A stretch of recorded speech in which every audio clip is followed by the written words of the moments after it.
The fight over right to work is heating up in Missouri. Prop A wants to tear down what we built.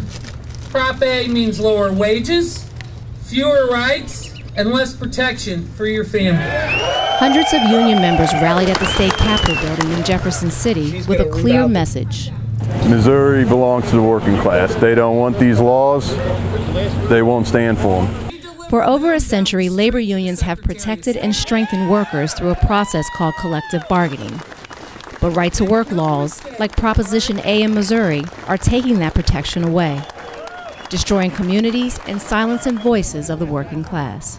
As women, it's an attack on our equality, because union is the one single thing in this country that gives women equality in the workforce.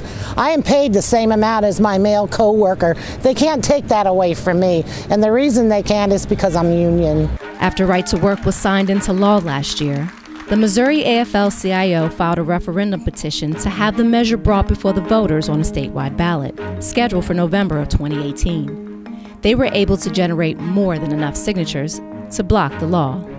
In my wildest dreams, I would have never thought we got 3 times the number of signatures, 310,567 signatures, and knocked it out of the park.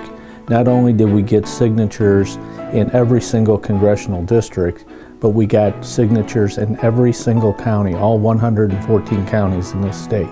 It had been over 3 decades since a law was suspended by referendum in the state of Missouri.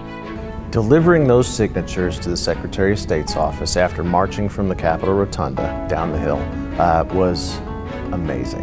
To see the massive amount of union people that were here standing together and united when we turned the petitions in really made you proud.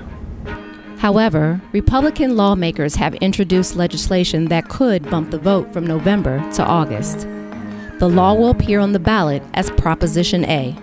The governor doesn't have to sign it. They can do it with majority votes in the lower house and upper house. And I fully expect them to keep us guessing right up till May 18th, which is the last day of session. Fighting Proposition A is going to be costly. So far, the IAM has pledged $1 million to help fund this fight. 1 month ago, you were in D.C. for, I believe, a strategic planning meeting with the afl-cio, and at that time we presented you a check for $250,000, and I am honored here today to present you with another check, the other half of the $500,000, $250,000. The other $500,000 will be used to cover boots on the ground. I can't tell you how proud I am of being an IAM member and the support we've gotten here. We have right now the IAM leads in the total number of release staff that we have here in Missouri. But money is only part of the battle. Now, labor needs to turn those signatures into votes. What we're trying to drive home now is for us to get out and educate and try to empower everyone in the state to try to help them understand how detrimental Proposition A will be for the state of Missouri. Be willing to get out and talk with your neighbors. Be willing to stand up in church and say, hey, I've got something to talk to y'all about after the service. PTA meetings, they run a lot like union meetings, surprisingly. Don't be afraid to make an announcement of them. Using pledge cards is another way to build relationships and engage the community. The interesting thing with the pledge card is the very bottom portion of it is a postcard. So regardless of whether this winds up in an August or November ballot, we're going to mail that back to you regardless of which ballot it winds up on. So you're going to get a reminder a couple of weeks before the election that, hey, you do need to turn out. And these machinists know this isn't just about today. It's about something far more important. I have 3 children. They've all benefited by my union wages, by being able to go to college and better themselves. And without that, without the union wages, I don't know if they'd be able to do that.